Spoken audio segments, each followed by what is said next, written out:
जिस तरह से इस बार कांग्रेस पार्टी ने टिकट को बेचा है। हाँ, बेचा है टिकट को और 8 करोड़ में बेचा है रिज मीणा ने। जो केसी मीणा जो 4, क्योंकि ऑफिशियल पुष्टि तो है नहीं। देखिए ऐसा है, तो आपका ये निर्णय जल्दबाजी से भरा तो नहीं, आपको क्या लगता है? मेरा 44 साल उम्र हो गई, कब तक वेट करूंगा? 2028 के चुनाव में आज से 4 साल बाद में 48 का हो जाऊंगा, फिर टिकट नहीं मिलेगा, फिर ये लोग ये कहेंगे धैर्य रखो। जब आप 12 से चुनाव लड़े थे तो एक आपका बयान काफ़ी वायरल हुआ था, उनको लेकर के आपने कहा था, प्रमोद जैन भाया को लेकर के, कि अणिये बढ़िए कुछ इस तरह का बयान था। तो वो बयान आपको डेंट दे सकता है कि आपकी राजनीति में? देखिए वहाँ की कंडीशन इस तरह की थी। देखिए दुख होता है जब परिवारवाद वंशवाद की राजनीति करने वालों को पार्टियां ज्यादा तवज्जो देती है। जिस गांव में मैं जा रहा हूँ माता बहनों के पास, वो माता बहनें गुस्से में है, वो कहती क्या लेने आते हो, नहीं देंगे हम वोट। नरेश मीणा के साथ बाहर के युवा लगे हुए हैं और एक सोशल मीडिया की हवा है। देवली ओनियारा के लोकल स्थानीय युवा हैं, उनका सपोर्ट उनके पास कम है, तो इस पर आपका क्या मानना? मेरा आपसे आग्रह है, आपके कैमरामैन से, अपनी गाड़ी के आगे प्लीज एक बार कैमरे को घुमाएं। अगर नरेश मीणा एमएलए बनते हैं तो हो सकता है 4 साल बाद मेरी आपकी फिर से मुलाकात हो, तो ऐसे कौन से काम प्रायोरिटी पे आपके रहेंगे जिनका मैं आपसे हिसाब मांग सकूं कि देवली ओनियारा के लोगों के लिए आपने क्या किया, आपकी सूची में रखोगे वो प्रायोरिटी पे? देवली ओनियारा में तो आप लिख लीजिए। हवा को बहुत सरकशी का नशा है, मगर ये न भूले दिया भी दिया है। न हारा है इश्क, न दुनिया थकी है, दिया जल रहा है, हवा चल रही है। नमस्ते, मेरा नाम आदित्य है और आप देख रहे हैं झलको राजस्थान। फिलवक्त मेरी मौजूदगी है देवली ओनियारा विधानसभा में एक कस्बे में। मेरे साथ मौजूद हैं देवली ओनियारा से निर्दलीय चुनाव लड़ रहे नरेश मीणा। नरेश मीणा की सियासत से आप लोग वाकिफ होंगे। यूनिवर्सिटी के चुनाव से शुरुआत करते हुए एनएसयूआई के माध्यम से कांग्रेस में आए। पिछले 2 बार से कांग्रेस से टिकट मांग रहे थे, लेकिन दोनों ही बार चुनाव में टिकट नहीं मिल पाया। इस बार फिर से निर्दलीय पर्चा दाखिल किया है देवली ओनियारा सीट से। आइए उनसे बातचीत करते हैं और क्या उनकी सियासत का मिजाज है, क्या वो देवली ओनियारा के विजन को लेकर के सोचते हैं, उनसे जानने की कोशिश करते हैं। बहुत बहुत स्वागत है सर आपका। बहुत बहुत धन्यवाद। जलको गला बैठ गया सर आपका? हाँ जी। मेहनत बहुत जोर शोर में चल रही है? हाँ, 25 तारीख से लगातार गाँव में और दिन रात मेहनत कर रहे हैं। सुबह 6 बजे निकलता हूँ, रात को 2 बजे तक घर पहुँचता हूँ। सर, मेरा बहुत ही बुनियादी सवाल, जो मैं फील्ड में भी लोगों से मिलता हूं, दर्शकों से भी मिलता हूं, कि आपने अपनी जब यूनिवर्सिटी का इलेक्शन आपका मतलब वो राजनीति खत्म हुई, तो शुरुआत में आपने किरोड़ीलाल जी के साथ में अपनी राजनीतिक सफर की शुरुआत की थी। उसके बाद में आप सचिन पायलट कैंप से जुड़े रहे, लेकिन आपके दोनों ही नेता आपको दोनों ही पार्टियों में मुकम्मल मुकाम हासिल नहीं करवा पाए। मैं टिकट की बात कर रहा हूँ, तो इस पर आप क्या कहना चाहेंगे? देखिए, मैंने पिछली बार टिकट मांगा था, लेकिन हो सकता है कई बार परिस्थितियाँ नहीं बनती। नेता का जो हम सोचते हैं उस हिसाब से नेता की भी कई बार नहीं चल पाती है। लेकिन पिछली बार भी मैंने जब 2023 में टिकट मांगा, पार्टी ने टिकट नहीं दिया, मैं निर्दलीय लड़ा, 44,000 वोट आए थे। उसके बावजूद ही पता नहीं इस बार भी मैंने जब टिकट मांगा, सर्वे में मेरा नाम था, सब कुछ मजबूत स्थिति थी यहाँ पे, लोग आप देख रहे हो अभी जो स्थिति है, उसके बावजूद ही पता नहीं पार्टी क्या आकलन करती है, किस आधार पर टिकट देती है। और इस बार मेरे को लग रहा था कि हाईकमान जो भी है, प्रदेश अध्यक्ष हैं, जो भी टॉप लीडरशिप कांग्रेस की थी, वो सब ये चाहते थे कि मेरे को टिकट मिले, लेकिन यहाँ का जो सांसद था वो ये नहीं चाहता था कि मुझे टिकट मिले, और इसी कारण से मुझे टिकट नहीं मिला। आपको लगता है आपकी पैरवी मजबूत रही? आपके नेता सचिन पायलट ने पार्टी में आपकी बात दमदारी से उठाई? बिल्कुल, सचिन पायलट जी ने मेरी पैरवी मजबूती से करी है, लेकिन यहाँ के सांसद ने वीटो कर दिया, और वीटो करने के बाद मेरे को टिकट नहीं मिला। अच्छा, हम जब फील्ड में जाते हैं तो कुछ लोग ये भी कहते हैं कि नरेश मीणा हवाई नेता है, माने कि पहले 12 से चुनाव लड़ा, निर्दलीय चुनाव हार गया, उसके बाद दौसा से टिकट मांग रहा था, उस तरह से हवाई होकर के यहाँ पे निर्दलीय पर्चा भर रहा है। यहाँ से जीत गया तो हमारे बीच रहेगा, हार गया तो फिर कहीं और से टिकट मांगेगा। तो आप 5 साल लोगों के बीच रहेंगे? देखिए, ये बात वही करते हैं जो किसी न किसी पार्टी से जुड़े हुए व्यक्ति हैं। आम जनता से आप पहुंचोगे तो ये बात नहीं करेगी। हमारा सभी तरह के लोगों से चर्चा होती है। और ये अगर आप इस तरह का अगर हवाई होता तो ये जो आप अभी गाँव में देखा होगा आपने, जो मुझे उमड़ रहा है, लोग जो उमड़ रहे हैं, और ये आपका इसका जवाब मैं 23 तारीख को आपको दे दूंगा कि 23 तारीख को उन लोगों को जो कह रहे हैं कि हवाई है, उनको पता लग जाएगा कि कौन हवाई है और कौन ग्राउंड पे मजबूत है। मैंने राजस्थान में हर कोने में काम किया है। राजस्थान विश्वविद्यालय में राजस्थान के प्रत्येक क्षेत्र से स्टूडेंट यूथ वहाँ पढ़ने आती है, और उन सबसे मेरा जुड़ाव रहा है, उनसे लगाव रहा है। और वही कारण है कि आज कम से कम हाड़ौती से लेकर पूर्वी राजस्थान में तो नरेश मीणा का गाँव में, घर घर में नरेश मीणा की पहचान है, घर घर तक नरेश मीणा की पहुँच है। और यही कारण है, छबड़ा में भी मेरे पास कोई अपना वोट नहीं था, घर नहीं था, लेकिन वहाँ भी मैं चुनाव लड़ा, 44,000 वोट वहाँ मेरे आए। और शायद अगर पार्टी वहाँ टिकट देती तो वहाँ भी 10,000 वोट जीतता। पिछली बार 200 से नॉमिनेशन डाला था, लेकिन मेरे जिसको मैं नेता मानता हूँ उनके कहने पे मैंने वापस ले लिया था। और अभी देवली ओनियारा में जिस तरह का जन समूह मेरे लिए उमड़ रहा है, जिस तरह का जन आशीर्वाद सर्व समाज का मुझे मिल रहा है, उससे ये कन्फर्म है कि यहाँ से मैं इस बार चुनाव जीत के निकलूंगा। युवाओं को लेकर के कमोबेश दोनों ही पार्टियों में वही स्थिति रहती है, चाहे वो रविंद्र सिंह भाटी का मामला हो चाहे हरियाणा में देवेंद्र कादियान का मामला हो या पूर्वी राजस्थान में आपका मामला हो, कि पार्टी युवाओं को तरजीह कम देती है, फिर उनको बगावत के तेवर अख्तियार करने पड़ते हैं। तो ये पार्टी की इस विचारधारा को, दोनों ही पार्टियों की बात कर रहा हूँ मैं, आपका क्या मानना है? देखिए, दुख होता है जब परिवारवाद वंशवाद की राजनीति करने वालों को पार्टियां ज़्यादा तवज्जो देती है, उन्हीं लोगों को मौका देती है। और मैं जिस पूर्वी राजस्थान की अपन जहाँ बैठे हैं, जहाँ बात कर रहे हैं, वहाँ वो लोग राजनीति में हैं जो ब्यूरोक्रेसी में रहते हैं, ब्यूरोक्रेसी से पैसा कमा के लाते हैं, मलाई खा के लाते हैं, भ्रष्टाचार का पैसा बहुत सारा इकट्ठा करके, और वो फिर राजनीति में आते हैं और राजनीति में उसी पैसे के बलबूते वो राजनीति करते हैं, और जिसका नेगेटिव असर समाज पे और सामाजिक परिदृश्य क्षेत्र पे पड़ता है।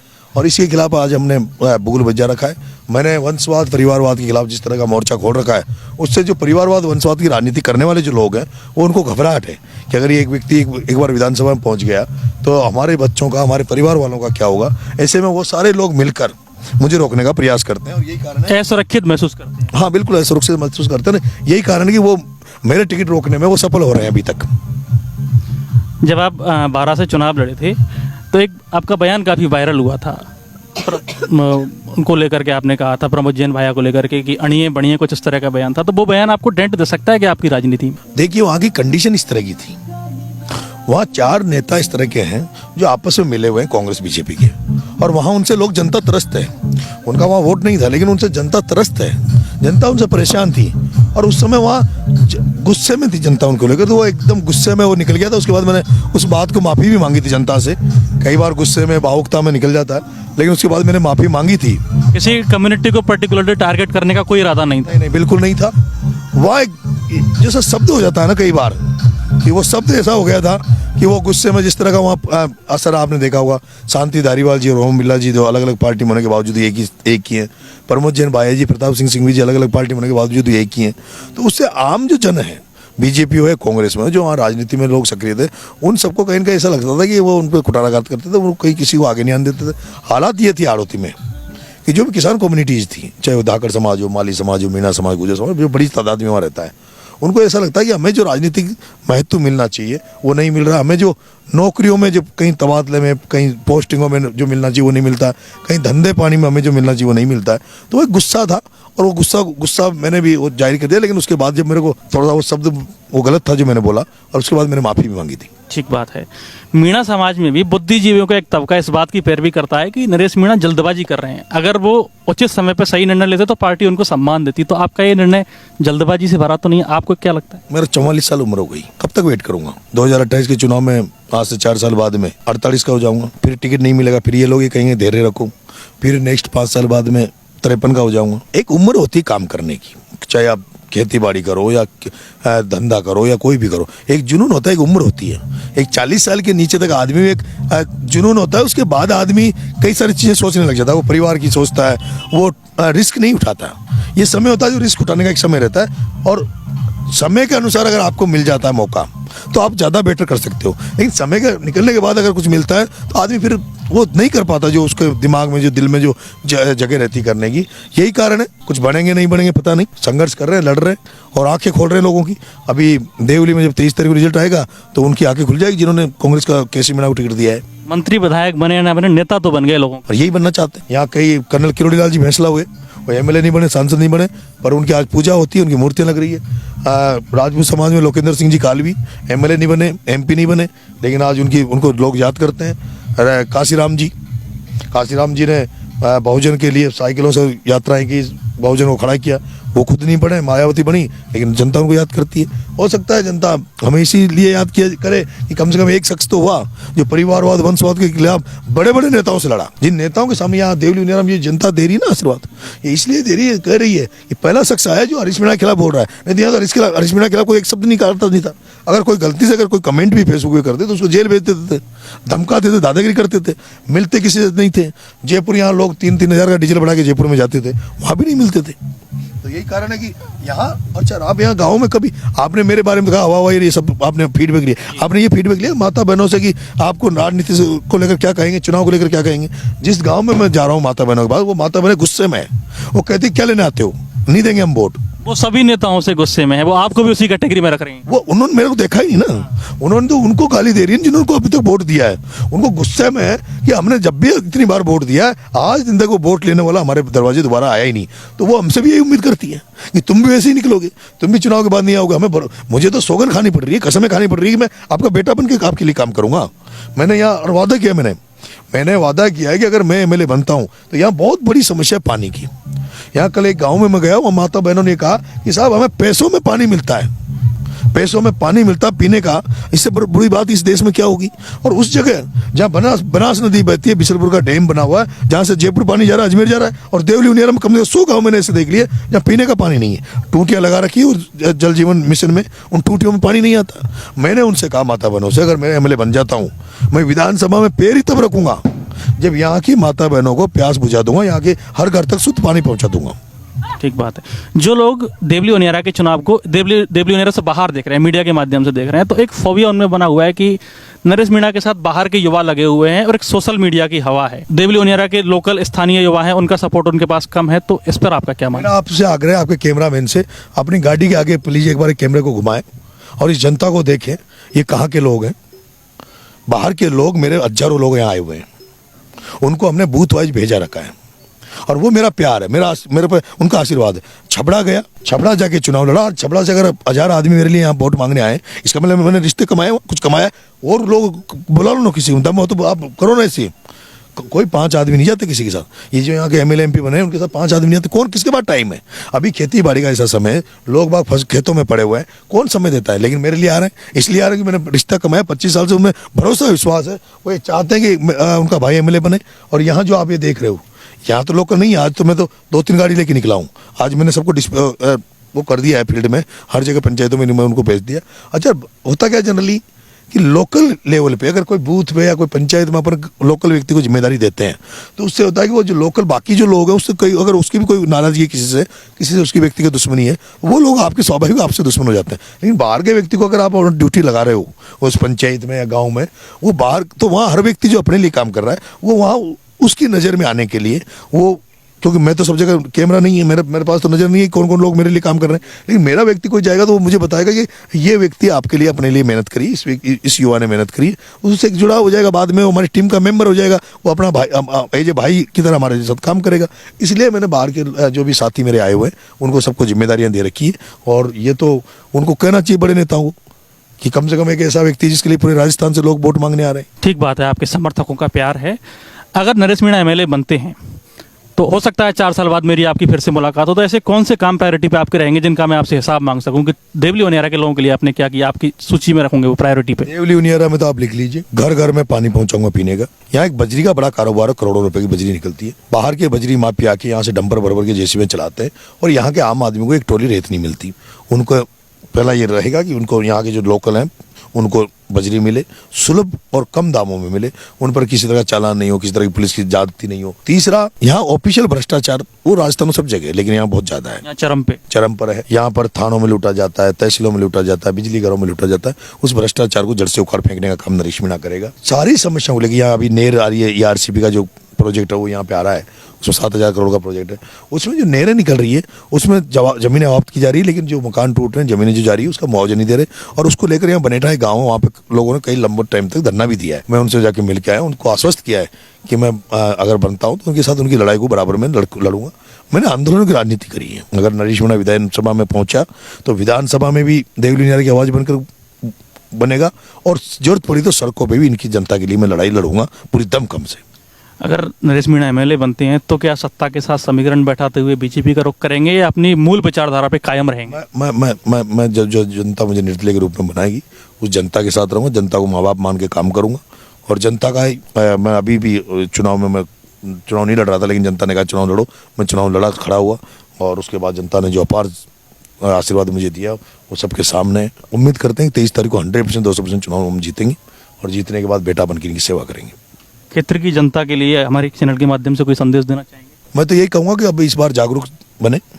जो आपके अंदर नेताओं के प्रति गुस्सा है, जो पार्टियों को लेकर गुस्सा है, जिस तरह से इस बार कांग्रेस पार्टी ने टिकट को बेचा है, हाँ बेचा है टिकट को, और 8 करोड़ में बेचा है नरेश मीणा ने। जो केसी मीणा जो 4, क्योंकि ऑफिशियल पुष्टि तो है नहीं। देखिए ऐसा है केसी मीणा जो 4 दिन पहले भारतीय जनता पार्टी का व्यक्ति का काम कर रहा है, ये तो पुष्टि है ना, ये भी नहीं है क्या? बिल्कुल है। पता है ना, 4 दिन पहले जो बीजेपी, तो सबको पता है सर, 8 करोड़ वाली शायद बात भीतर की हो सकती सबको पता है ना इसका कि भाई केसी मीणा जो बीजेपी का था और 18 व्यक्ति यहाँ कांग्रेस का टिकट मांग रहे थे, जिनमें नमो नारायण मीणा भी थे, जिनमें राम नारायण मीणा भी थे, जिसमें नरेश मीणा भी थे और लोकल यहाँ प्रत्याशी भी थे। ऐसी क्या मजबूरी थी कि जिस व्यक्ति ने कांग्रेस का झंडा ऊंचा किया, कांग्रेस के राहुल गांधी के भारत जोड़ो में काम किया, उसको टिकट नहीं देकर भारतीय जनता पार्टी व्यक्ति को, अच्छा उसका ऐसा नहीं कि कोई बैकग्राउंड हो, जिसको कोई जानता नहीं हो, जिसकी कोई पहचान नहीं हो, परख नहीं है, जिसकी कोई पहचान थी, वो हिंदुस्तान जिंक लिमिटेड में बड़ा अफसर था, बड़ा उसके पास माल था और उसके आधार पर उसको टिकट दे दिया। वो एक जनता के पास सबको है। मेरा ही निवेदन है जनता से कि जनता जब ये जान रही है कि ये टिकट बेचा गया है, तो हाथ का पंजा बेचा गया है, जनता की भावनाओं को बेचा गया है, तो उन लोगों को नकारे। भारतीय जनता पार्टी का जो प्रत्याशी राजेंद्र गुर्जर, उसने गुर्जर समाज से पिछली बार धोखा किया, साल भर पहले 2023 में उसने पार्टी के साथ भी धोखा किया। वो पहले 2013 में यहाँ से भारतीय जनता पार्टी के एमएलए रहे थे, उस समय पिछली बार जब उनका टिकट कट गया था, विजय फैसला जी को जब टिकट मिला कर्नल साहब के बेटे को, तो उसने बीजेपी के साथ भी बगावत करी और समाज के साथ भी धोखा किया।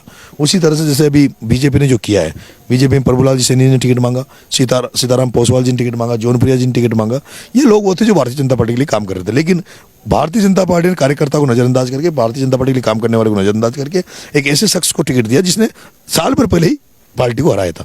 ये इसलिए मैं कहना चाहूँगा जनता को कि भाई इनको पहचानो, ये लोग किसी के सगे नहीं है।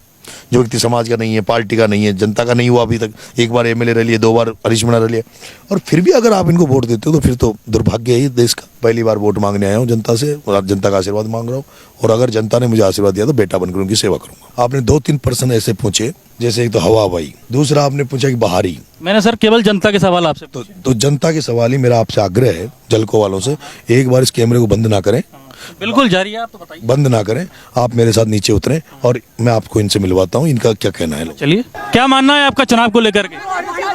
पानी की समस्या, रोड भी चाहिए, मोटर पानी की समस्या है, और पानी की समस्या। हरीश मीणा जी ने काम नहीं करवाया क्या? अरे तक गारा पानी गारा मोर खट रहा था, मैं बाहर कुछ भी नहीं करवाया, कुछ भी नहीं करवाया। तो ये तो आपके बीच के हैं क्या? ये तो बाहर से आए हुए हैं। हैं? इनमें पूरा भरोसा है, आगे भी इन्होंने किसानों की मदद की है, पहले भी है ना, जैसे वो हाड़ौती में ना किसानों को मुआवजा दिलवाया भाई साहब ने, और भाई साहब बहुत बेकाबी से काम करते हैं, बहुत शानदार है, हमें तो बहुत पसंद है भाई साहब। आपके बीच में रहेंगे कि नहीं? पक्की पका ली आपने? रहेंगे, हमें पूरा विश्वास है। क्यों साहब? काके पूछो, हम यही क्यों, यही को मनीष मीणा मेरा नाम। कहाँ से आए हो आप? यहीं यहाँ के लोकल आदमी यहाँ के, यहाँ और 22 साल से 25 साल से जुड़े हुए हम, बिल्कुल 25 साल से जानता हूँ। ये सारे नौजवान यहीं के? आप कहाँ से? हाँ यही गाँव का ही। हाँ आधार कार्ड चेक कर ले भले। हाँ चेक कर लो, बिल्कुल। चलिए ठीक बात है। निकाल नहीं हो गई पुष्टि। सरपंच यहाँ के, ये चौधरी जी हैं। जी सरपंच साहब क्या कहते मैं यादराम मीणा, पूर्व सरपंच काशी रहे, मेरे गांव में कांग्रेस का मोरिया बोल गया, मोरिया बोल का नाम निशान ही नहीं है बीजेपी का। कई गाँव में तो कांग्रेस के एजेंट भी नहीं मिलेंगे बैठने वाले। मेरा नाम बड़ा शंकर जाट है, मैं ग्राम पंचायत चारेट का रहने वाला हूँ, और आप अगर मेरा आइडेंटिटी प्रूफ मांगे तो मैं आपको आधार कार्ड भी काट के दे। नहीं मान लिया, कह रहे हैं भाई बाहर ही मान लिया। और आ जाओ। मीणा को लेकर के जो दावे किए जाते हैं कि वो बाहरी प्रत्याशी हैं या बाहर के लोग उनके प्रचार प्रसार में आ रहे हैं, ये तमाम सवाल जनता हमसे पूछती है, मैसेज करके पूछती है। तो हमने सब चीज़ों को क्रॉस चेक किया है, उनके साथ रह करके ग्राउंड रिपोर्टिंग करते हुए, रैली के बीच में जा करके जो भी परिणाम थे हमने आपको मीडिया के माध्यम से दिखाए हैं। अब ये जनता के सवालों का जवाब मेरे ख्याल से मिल गया होगा।